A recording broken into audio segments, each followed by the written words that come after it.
اللہ کی رضا اور مشیت میں کیا فرق ہے؟ مسئلہ تقدیر پہ میرے 7 گھنٹے کے 4 لیکچر دیکھ لیں. مسئلہ 103 104 A B C اس کے اندر میں نے اس ٹاپک کو ویسے کھول کے بیان کیا ہے، لیکن اب چونکہ آپ نے سوال کر لیا ہے نا تو میں ایک ہی آیت کوٹ کروں گا، آپ کو پورے کی پوری ڈاکٹرائن کلیئر ہو جائے گی. وہ ہے سورہ الزمر. اعوذ باللہ من الشیطان الرجیم بسم اللہ الرحمن الرحیم. اس کے اندر ایک آیت ایسی ہے کہ آیت نمبر ہے 7 سورہ الزمر، سورہ نمبر 39 پارہ نمبر 23. ان تکفروا فإن اللہ غنی عنکم، اگر تم کفر کی روش اختیار کرو گے تو اللہ کو کوئی پرواہ نہیں ہے.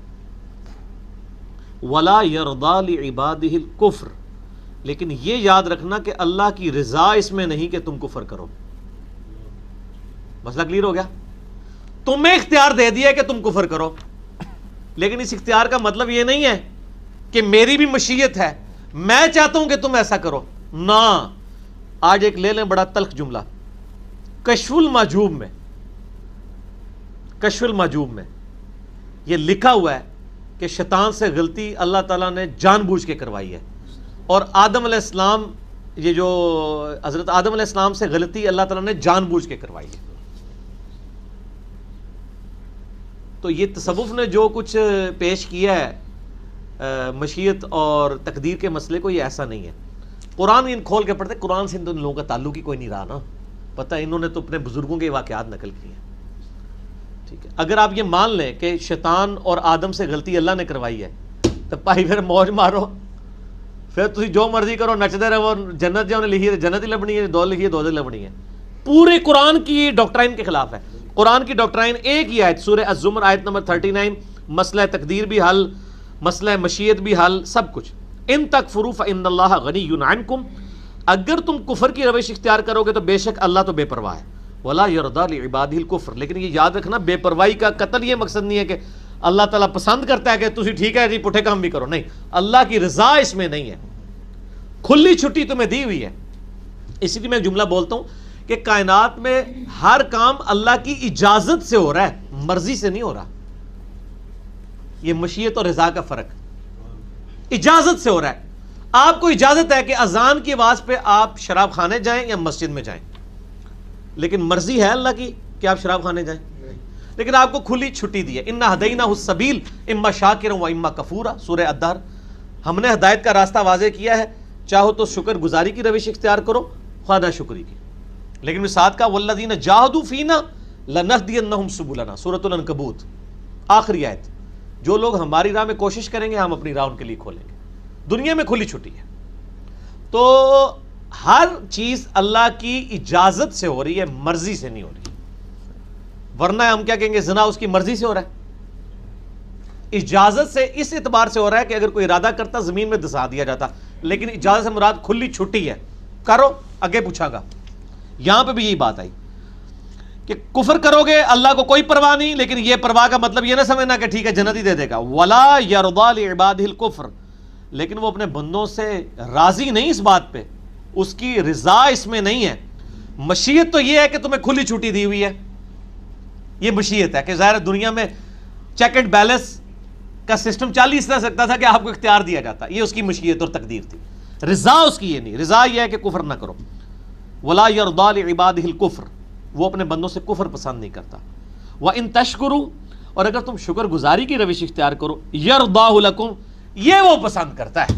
تو بتا دیا کہ میری رضا اور مشیت میں کیا فرق ہے. وَلَا تَزِرُ وَازِرَةٌ وِزْرَ أُخْرَىٰ، اور یاد رکھنا یہ کوئی جان اٹھانے والی کسی دوسرے کا بوجھ نہیں اٹھائے گی. ہر بندے نے اپنی قبر میں جانا ہے، ہر بندے نے اپنے اعمال کا جواب دے خود ہونا ہے. ثُمَّ إِلَىٰ رَبِّكُمْ مَرْجِعُكُمْ، اس کے بعد تمہیں اپنے رب کی طرف لوٹایا جائے گا. فَيُنَبِّئُكُمْ بِمَا كُنتُمْ تَعْمَلُونَ، پھر اللہ تعالیٰ تمہیں خبر دے دے گا جو کچھ تم کیا کرتے تھے. إِنَّهُ عَلِيمٌ بِذَاتِ الصُّدُورِ، بے شک وہ سینوں کے چھپے ہوئے رازوں کو بھی جاننے والا ہے. ٹھیک ہوگا، ہر مسئلہ کلیئر ہے. ایک اور تحفہ لے جائیں، سورہ طٰہٰ میں بھی ایک آیت ہے. یہ اکثر ہر الٹے کام کو نا لوگوں نے نا تھونپ دیا تھا جی وہ تقدیری چیز لکھا سی، اللہ کر رہا ہے، اللہ کروا رہا ہے، نعوذ باللہ. میں نے ایویں تو نہیں 200 آیات کور کی، مسئلہ 103 104 ABC میں نے انہی چیزوں کی وجہ سے کور کی ہیں. اچھا ہاں، سورہ طٰہٰ کی آیت نمبر 123، اس کا میں نے نام رکھا ہے مسئلہ تقدیر کا حل، ایک آیت میں۔ لوگ کہتے ہیں تقدیر بڑی مشکل ہے، ایک آیت میں سنیں۔ اللہ تعالیٰ ہمارا کہ جب قصہ آدم اور ابلیس ڈسکس ہوا ہے کہ ہم نے جنت سے نکال دیا، جنت میں انہوں نے جب وہ پھل کھا لیا، جسم ننگا ہو گیا تو وہ پتوں سے جسم ڈھانپنے لگے، پھر اللہ تعالیٰ نے فرمایا قَالَ اهْبِطَا مِنْهَا جَمِيعًا، ہم نے حکم دیا کہ تم دونوں اب نیچے اتر جاؤ، بَعْضُكُمْ لِبَعْضٍ عَدُوٌّ، تم میں سے بعض کے دشمن ہوں گے، یعنی اب ظاہر انسان کو عقل دی ہے تو آپس میں لڑیں گے بھی ایک دوسرے کے ساتھ۔ فَإِمَّا يَأْتِيَنَّكُم مِّنِّي هُدًى، تو یاد رکھنا جب کبھی بھی میری طرف سے کوئی ہدایت کی بات آئے گی، فَمَنِ اتَّبَعَ هُدَايَا، تو جو کوئی اس ہدایت کی کتاب کی پیروی کرے گا، فَلَا يَضِلُّ وَلَا يَشْقَى، تو وہ نہ گمراہ ہوگا نہ بدبخت ہوگا۔ تو بدبختی آپ خود کماتے ہیں۔ اللہ تعالیٰ کہہ رہا ہے جو میری کتابوں کی پیروی کرے گا نہ وہ گمراہ ہوگا اور نہ بدبخت ہوگا۔ تو بدبختی تو آپ کما رہے ہیں، آپ کتاب پڑھیں نا تو بدبخت نہیں ہوں گے، کتاب چھوڑ دیں گے تو ہو جائیں گے۔ تو آپ اپنی مرضی سے کر رہے ہیں۔ اگر آپ کہہ رہے ہیں نہیں کر رہے تو ہم آپ کو کہتے ہیں اگر آپ کو آج گورنمنٹ کہے کہ قرآن ترجمے سے اونچی آواز سے پڑھنا ہے، اس کی ویڈیو ریکارڈ کرنی ہے، جو یہ ویڈیو پیش کرے گا فی ویڈیو وہ 1 کروڑ روپے گورنمنٹ سے لے لیں، 10 ملین۔ جو پاکستانی ایک دفعہ قرآن ترجمے سے پڑھے اور ایک بار ویڈیو پروڈیوس کر دے کہ اس نے ہاں واقعی پڑھا ہے تو 10 ملین۔ تو میرا خیال ہے پاکستان میں کوئی جنہوں نے بھی اردو آندی انہوں نے بھی 10 دہاڑے لا کے سیکھ لینی ہے، اور جیسا چل رہا ہوتا ہے نا کہ یہ پیکج فلاں مدت تک کے لیے ہے، لوگ نا چھڑو۔ تو اس کا مطلب ساروں میں کمپیٹنسی موجود تھی، ساروں کے پاس وقت تھا، صرف دنیا کی لالچ تھی تو کر لیا۔ تو آپ کوئی کہہ تو نہیں سکتا۔ اس طرح کی آیت سورہ بقرہ کے شروع میں بھی آئی ہے، دیکھنا جب کبھی میری طرف سے ہدایت کی بات آئے گی اس کی پیروی کرے گا، نہ اسے خوف ہوگا نہ غم، ادھر یہ الفاظ ہیں، اور جو کوئی اس کا کفر کرے گا وہی لوگ ظالم ہوں گے، ہمیشہ رہیں گے دوزخ میں۔ سورہ بقرہ میں بھی یہ آیت آئی ہے۔ تو تقدیر اور مشیت اور رضا بالکل کلیئر ہے۔ اتنی موٹی بات ہے، میرے خیال ہے اس کائنات میں سب سے موٹی بات جو کسی بھی موٹی عقل میں آ سکتی ہے وہ یہ ہے کہ اللہ تعالیٰ نے انسان کو اختیار دیا ہے، وہ اپنی مرضی سے حق اور باطل کی تمیز کرتا ہے۔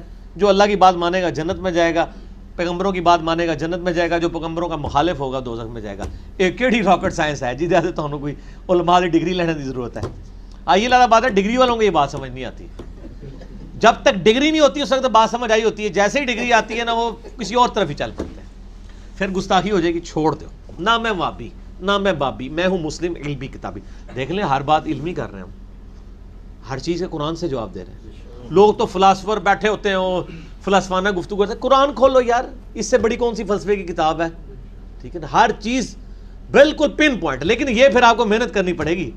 سر ہم سورہ زمر میں سورہ طٰہٰ میں پہنچے ہیں تو اس لیے پہنچے ہیں کہ پڑھا ہے، زندگی لگائی ہے اس کے اوپر، ٹھیک ہے نا جی، تب پتہ ہے کہ یہ آیت فلاں جگہ ملے گی، فلاں جگہ بالکل ایک آیت میں پورا مسئلہ حل ہے۔ وہ جیسے اردو میں کہتے ہیں نا ہاتھی کے پاؤں میں سب کا پاؤں، یعنی ہاتھی کا پاؤں اتنا بڑا ہوتا ہے کہ اس سے بڑا سائز لینے کی آپ کو ضرورت نہیں، سارے پاؤں سے چھوٹے ہی ہوں گے۔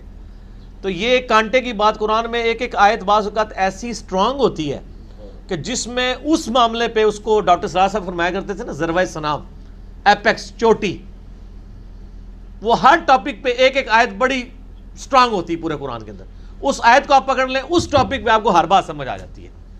تو یہ میں نے چوٹی والی 2 آیات پکڑ لی، پورے قرآن کی تھیم آپ کو اس میں کلیئر ہو جائے گی۔ ٹھیک ہوگا جی، آگے چلیں۔